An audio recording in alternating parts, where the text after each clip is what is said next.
ബഹുമാനപ്പെട്ട സുധനൻ സാറിന്റെ സ്വയം സമർപ്പണ സമ്മേളനമാണ്. ഈ യോഗത്തിലേക്ക് അധ്യക്ഷനായിട്ട് കേരള യുക്തിവാദി സംഘത്തിന്റെ വൈസ് ചെയർമാൻമാരിൽ ഒരാളായ ശ്രീ ഇരിങ്ങൽ കൃഷ്ണനെ ക്ഷണിക്കുന്നു. ആദ്യം ഞാൻ സ്വാഗതം പറയലാണ്. അഭിലാഷ് എസ് KYS ജില്ലാ സെക്രട്ടറിയാണ് അത് നിർവഹിക്കുന്നത്.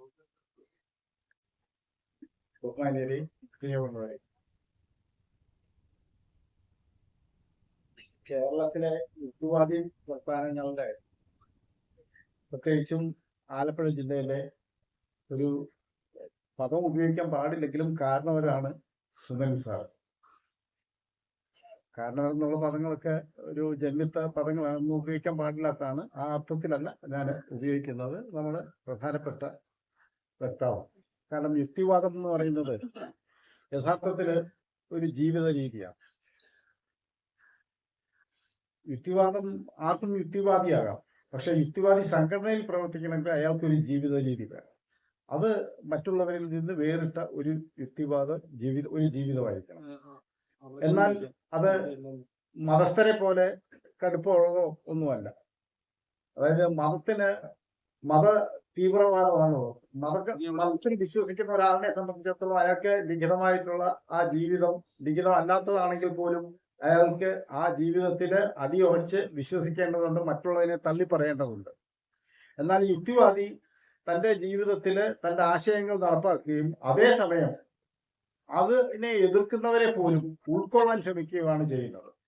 അക്കാര്യത്തിൽ വലിയ മാതൃക കാണിച്ചിട്ടുള്ള ഒരു മഹാമനസ്കനാണ് സുധൻ സാർ. അദ്ദേഹം എതിർക്കാത്ത വിഷയങ്ങളില്ല. എതിർക്കേണ്ട വിഷയങ്ങളെല്ലാം തന്നെ അദ്ദേഹം എതിർക്കുന്നുണ്ട്. ഇപ്പൊ അമ്പലത്തിൽ ഇതിനാണ് മൈക്ക് വെക്കുന്നത്. പണ്ട് മൈക്കുണ്ടായിരുന്നോ? ഇല്ല. വെടിക്കെട്ടുണ്ടായിരുന്നോ? പണ്ട് ഇല്ല.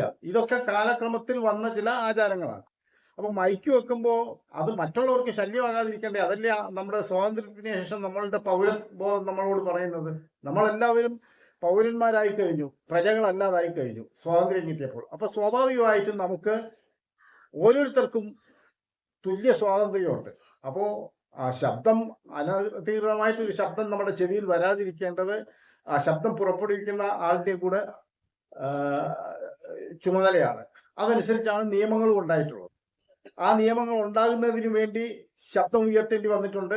അതിൽ പ്രഥമ സ്ഥാനത്ത്, അതായത് നിയമങ്ങൾ ഉണ്ടാകുന്നതിന് മുമ്പ് ആ നിയമങ്ങൾ ഉണ്ടാകുന്നതിന് വേണ്ടി സമരം നടത്തിയ, അവിടെ ഇവിടെയൊക്കെ പോയി സമരം നടത്തിയ അദ്ദേഹമാണ് സുധൻ സാറ്. അതുപോലെ എണ്ണി പറയാനാണെങ്കിൽ ഒരുപാട് കാര്യങ്ങളുണ്ട്. ഞാൻ ഒരു സമയപരിമിതി കാരണം ഞാൻ കൂടുതൽ വിശദീകരിക്കുന്നില്ല. ഞാൻ എൻ്റെ കർത്തവ്യത്തിലേക്ക് കടക്കാമെന്നാണ് വിചാരിക്കുന്നത്. കുറച്ച് കാര്യങ്ങൾ സുധൻ സാർ ഇവിടെ വിശദീകരിക്കും. അദ്ദേഹം ചെയ്ത ഒരുപാട് കാര്യങ്ങളിൽ കുറച്ച് കാര്യങ്ങളൊക്കെ വിശദീകരിക്കും. പിന്നെ ഇതൊരു തുറന്ന പുസ്തകമായതുകൊണ്ട് നമുക്കൊക്കെ അറിയാവുന്ന കാര്യങ്ങളാണ്. അതുകൊണ്ട് ഞാൻ എൻ്റെ കടമയിലേക്ക് കടക്കുകയാണ്. ഇന്നത്തെ യോഗത്തില് അധ്യക്ഷത വഹിക്കുന്നത് കേരള യുക്തിവാദി സംഘത്തിന്റെ വൈസ് ചെയർമാൻമാരിൽ ഒരാളായ ഇരിങ്ങൽ കൃഷ്ണനാണ്. അദ്ദേഹം മാഹി ഭാഗത്തു നിന്നാണ് വരുന്നത്.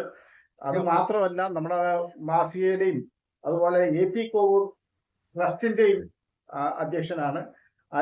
കൂടാതെ മറ്റു സാമൂഹിക സാംസ്കാരിക രംഗങ്ങളൊക്കെ പ്രവർത്തിക്കുന്ന വ്യക്തിയാണ്. അദ്ദേഹത്തെ ഞാൻ ഈ യോഗത്തിലേക്ക് ഹാർദവമായി സ്വാഗതം ചെയ്യും. ഞാൻ ഔപചാരികതയുടെ പേരിൽ മാത്രം സുധൻ സാറിനെ ഈ യോഗത്തിലേക്ക് സ്വാഗതം ചെയ്തു. ഇവിടെ ഈ പരിപാടി ഉദ്ഘാടനം ചെയ്യാൻ എത്തിയിരിക്കുന്നത് നമുക്ക് പറയാവുന്ന വിശ്വകവി എന്ന് പറയാവുന്ന വിധത്തിൽ പേര് കിട്ടിക്കഴിഞ്ഞ കുരിപ്പുഴ ശ്രീകുമാറാണ്. അദ്ദേഹം യുക്തിവാദി സംഘത്തിന്റെ സ്ഥിരം എഴുത്തുകാരനാണ്. യുക്തിരേഖയിൽ സ്ഥിരമായി മുഖരേഖ എഴുതാറുണ്ട്. മാത്രമല്ല അദ്ദേഹത്തിന്റെ കവിതകള് പ്രത്യേകതരം ഉണർവ് കുട്ടികളിലും എല്ലാവരിലും ഉണ്ടാക്കിയിട്ടുള്ളതാണ്. കാരണം യുക്തിയുള്ള കവിത എന്ന്, അങ്ങനെ കവിതയ്ക്ക് യുക്തി ഉണ്ടാവുമോ, കഥയ്ക്ക് യുക്തി ഉണ്ടാവുമോ എന്നൊക്കെ ചോദിക്കുന്നവരുണ്ട്. യുക്തിയോടുകൂടി കവിത എഴുതാൻ കഴിയുമെന്ന് കേരളത്തിൽ തെളിയിക്കുകയും അത് പാടി നടന്ന് പ്രചരിപ്പിക്കുകയും ചെയ്ത ഒരു കവിയാണ്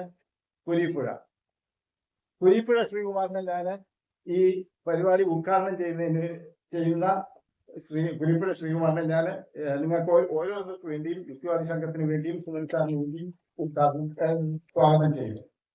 ഇനി ഇവിടെ രജിസ്റ്റർ ഈ സാറിന്റെ ഒരു എൻഡോവ്മെന്റ് രജിസ്റ്റർ ചെയ്യുക എന്നുള്ളതാണ് ഇന്ന് നടക്കുന്ന മറ്റൊരു ചടങ്ങ്.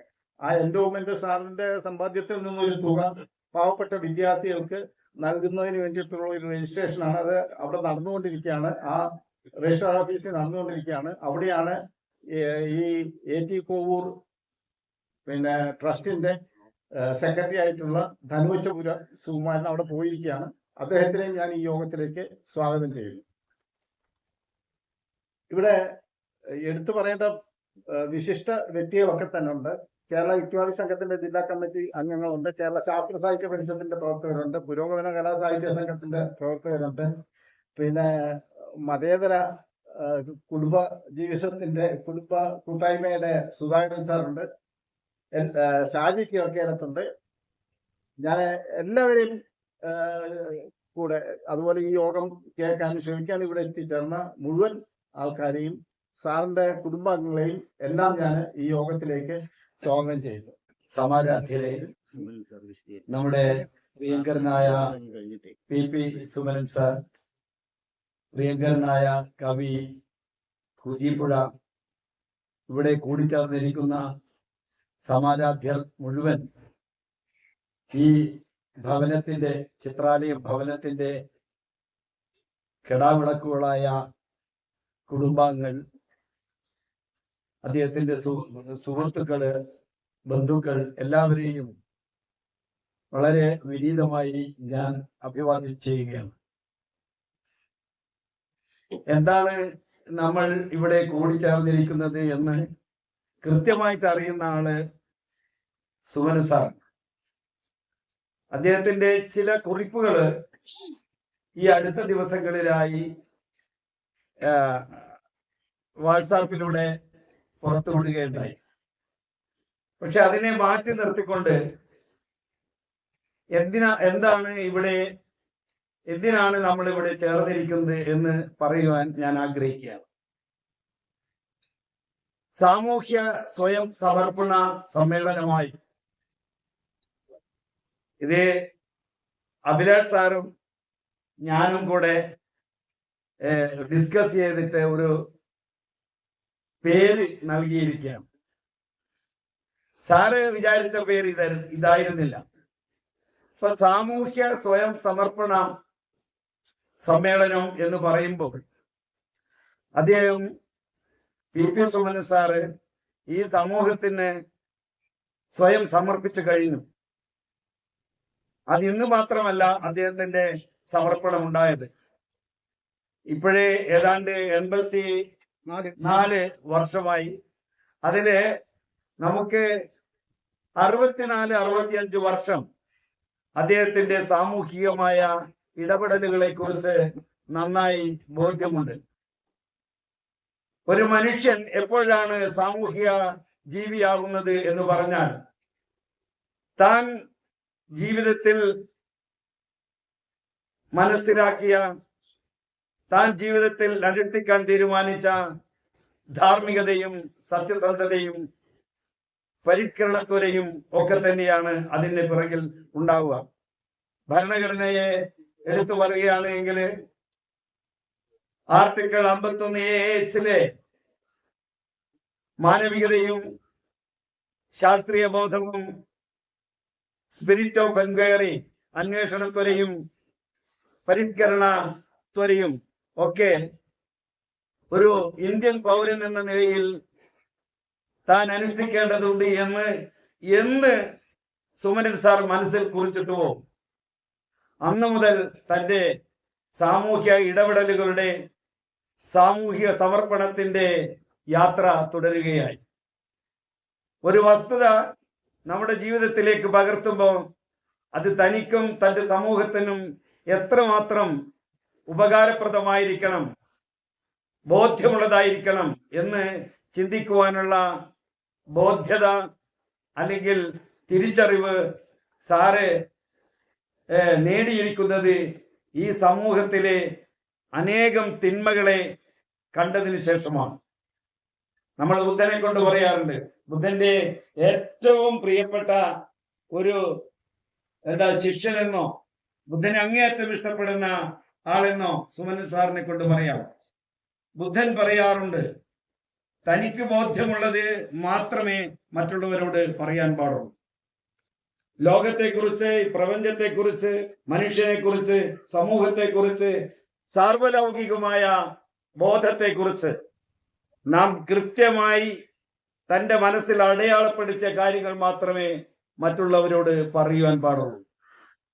അത് എന്തുകൊണ്ടെന്നാൽ തനിക്ക് ബോധ്യമില്ലാത്ത കാര്യം മറ്റുള്ളവർക്ക് പറഞ്ഞു കൊടുത്താൽ, ഒരു അലങ്കാരത്തിന് വേണ്ടിയാണെങ്കിൽ പോലും നമ്മുടെ കവി കുരീപ്പുഴ പറയാറുണ്ട്, പലരും ചവിട്ടുന്നത് മതേതര ചെരുപ്പും മതച്ചെരുപ്പുമാണ്.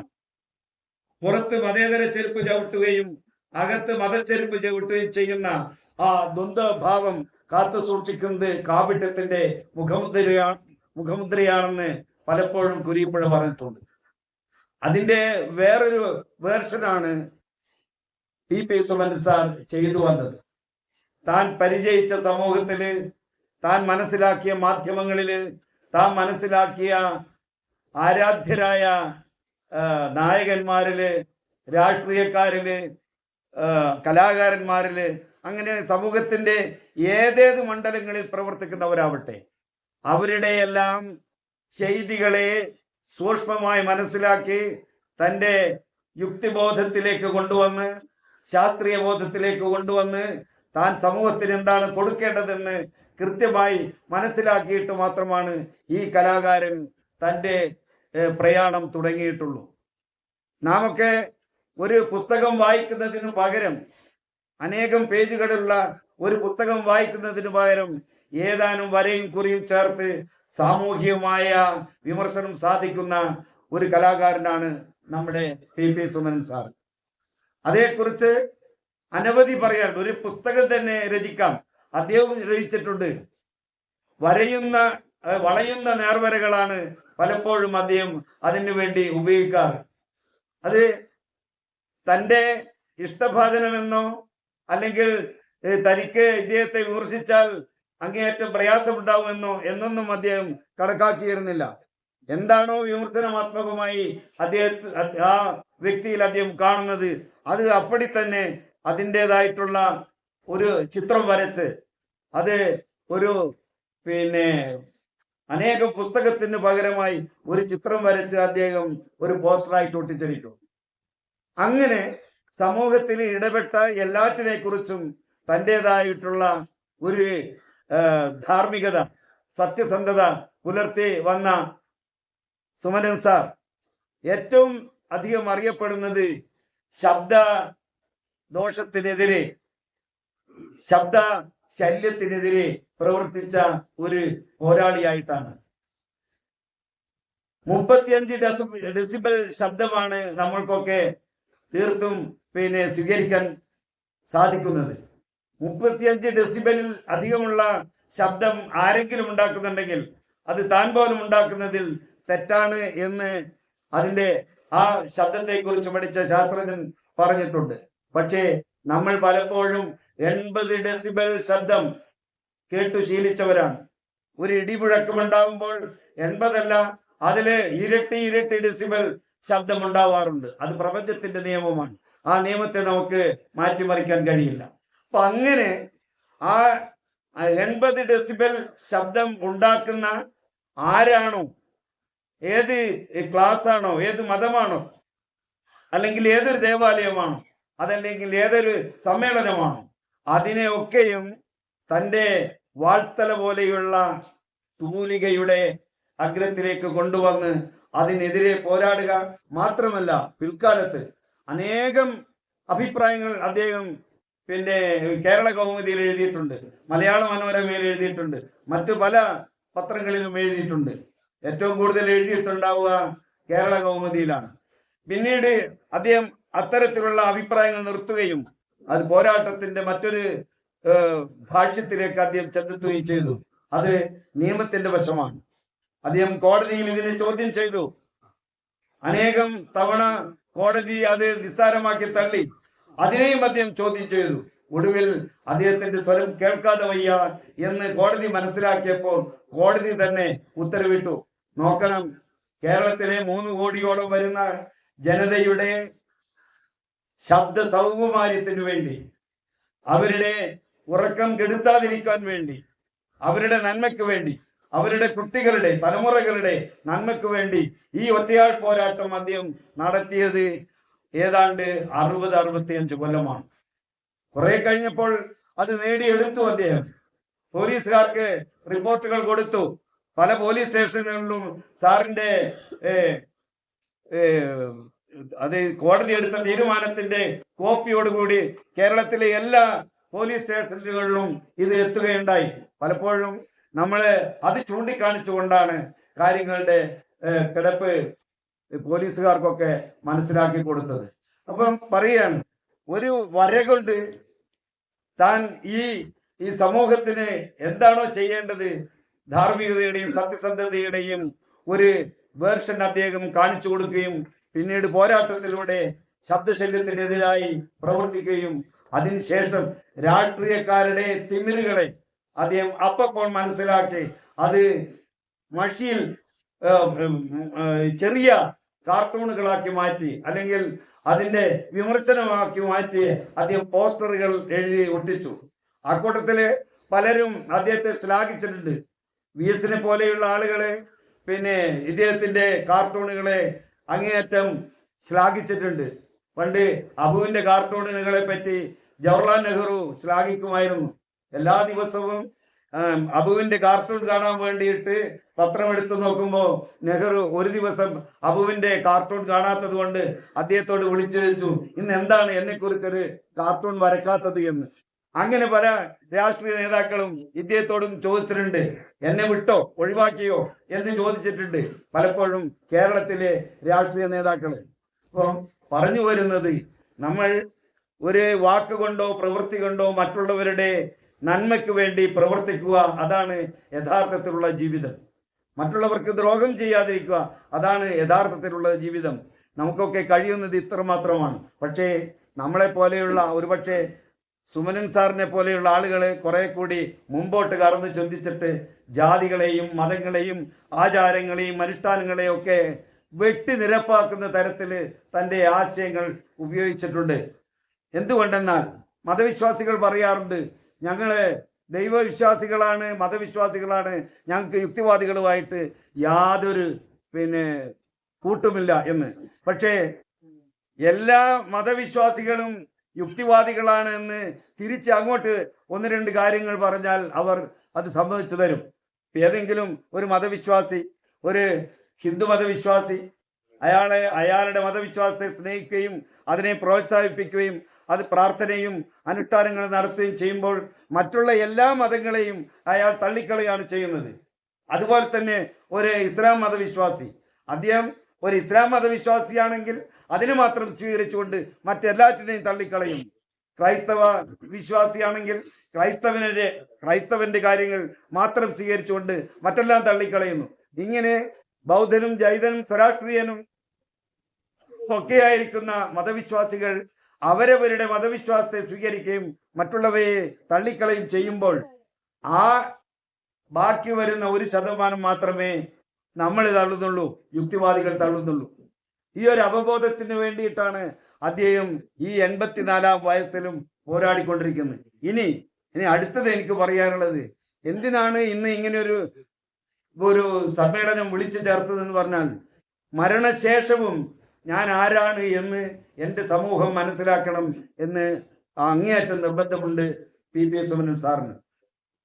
വാട്സാപ്പിൽ കുറിച്ചിട്ടത് മരണാനന്തര വിഷയങ്ങൾ ആദ്യമേ തന്നെ സമൂഹത്തോട് പറയുന്നതെന്നാണ്. പക്ഷെ നമ്മൾ അതിനെ മാറ്റിക്കൊണ്ട് നമ്മൾ പറയുന്നത് സാമൂഹികമായ സ്വയം സമർപ്പണത്തിന് വേണ്ടി അദ്ദേഹം ചെയ്യുന്നത്, താൻ മരിക്കുകയാണ് എങ്കിൽ തൻ്റെ മൃതശരീരം മെഡിക്കൽ വിദ്യാർത്ഥികൾക്ക് പാഠപുസ്തകമാണ്. ഒന്ന് പറയുകയും മറ്റൊന്ന് പ്രവർത്തിക്കുകയും ചെയ്യുന്ന സമകാലികമായ വർത്തമാനകാലത്ത് അങ്ങനെ സ്വയം കാണിച്ചു കൊടുക്കാൻ വേണ്ടിയിട്ട് താൻ ജീവിച്ചിരിക്കുമ്പോൾ തന്നെ തൻ്റെ ശരീരം കൃത്യമായിട്ട് അത് മറ്റുള്ള സമൂഹത്തിന് വേണ്ടിയിട്ട് കൊടുക്കാൻ വേണ്ടിയിട്ട് മരണാനന്തരം തൻ്റെ മൃതശരീരം ഈ സമൂഹത്തിനും അതേപോലെ തന്നെ മെഡിക്കൽ വിദ്യാർത്ഥികൾക്കും കൊടുക്കാൻ വേണ്ടിയിട്ടാണ് അദ്ദേഹം ഇങ്ങനെ ഒരു സമ്മേളനം വിളിച്ചു ചേർത്തിരിക്കുന്നത്. വൈദ്യശാസ്ത്ര രംഗത്ത് ഏറ്റവും അധികം അറിയപ്പെടുന്ന ഒരാളാണ് ഹിപ്പോക്രാറ്റ്സ്. എല്ലാവർക്കും അറിയാം, എല്ലാ ഡോക്ടർമാർക്കും അറിയാം. ഹിപ്പോക്രാറ്റ്സ് അദ്ദേഹത്തിന്റെ മസിലുകളെ കുറിച്ചുള്ള പഠനത്തിന് വേണ്ടി ഒരു ശവശരീരം കിട്ടുവാൻ വേണ്ടി അനേകം ശ്മശാനങ്ങൾ തെണ്ടി നടന്നിട്ടുണ്ട് എന്ന് അദ്ദേഹത്തിന്റെ ജീവചരിത്രത്തിൽ പറയുന്നു. എന്നാൽ ഇന്ന് നമ്മുടെ ഈ കാലഘട്ടത്തില് കേരള യുക്തിവാദി സംഘം ഏതാണ്ട് 260ഓളം മൃതദേഹങ്ങള്, ഒരുപക്ഷെ ഇന്ത്യയിൽ ഇത്രയധികം മൃതദേഹങ്ങള് മെഡിക്കൽ കോളേജിന് സമ്മാനിച്ച മറ്റൊരു സംഘടന ഇന്ത്യയിലില്ല. 260 ശവശരീരങ്ങള് നമ്മൾ കൊടുത്തു കഴിഞ്ഞു. അപ്പൊ ഇനിയും നമ്മുടെ ശ്വാസം വിട്ടുകഴിഞ്ഞാലും മനുഷ്യവംശത്തിന് വേണ്ടിയിട്ട് നമ്മൾ ജീവിക്കുന്നു എന്ന് മറ്റുള്ളവരെ ബോധ്യപ്പെടുത്തുവാൻ ഇന്നേ തന്നെ സമ്മേളനം കൂട്ടിയിട്ട് അത് അദ്ദേഹം പ്രഖ്യാപിക്കുകയാണ് ഇന്ന് ചെയ്യുന്നത്. ഞാൻ കൂടുതലായിട്ട് പറയുന്നില്ല, അതൊരു അഹങ്കാരവുമായിരിക്കും. പക്ഷെ ചില വസ്തുതകൾ പറയുമ്പോൾ ഈ മരണാനന്തരം നമ്മൾ ജീർണിച്ചു പോകുന്ന ഈ ശരീരം മറ്റുള്ളവരുടെ ഉപയോഗത്തിന് വേണ്ടിയിട്ട് ഇന്നൊരു ഒരുപാട് കിട്ടാവുന്നിടത്തോളം അവയവങ്ങൾ സ്വീകരിക്കുന്നുണ്ട് പല മെഡിക്കൽ കോളേജുകളും. പക്ഷെ ഇതുപോലെ നമ്മൾ സമർപ്പണം ചെയ്താൽ മാത്രമേ യഥാർത്ഥത്തിൽ മനുഷ്യനും നമ്മുടെ വൈദ്യശാസ്ത്രത്തിനും ഒക്കെ ഉപകാരമുണ്ടാവുകയുള്ളൂ. അത്തരത്തിലൊരു ചുവടുവെപ്പാണ് നമ്മുടെ ബഹുമാന്യനായിരിക്കുന്ന PP സുമനൻ സാറ് ചെയ്യുന്നത്. അത് നമ്മളോട് അദ്ദേഹത്തിന് ഒരുപാട് കാര്യങ്ങൾ പറയുവാനുണ്ട്. അതിനായി അദ്ദേഹത്തെ ഞാൻ ക്ഷണിച്ചുകൊള്ളുന്നു.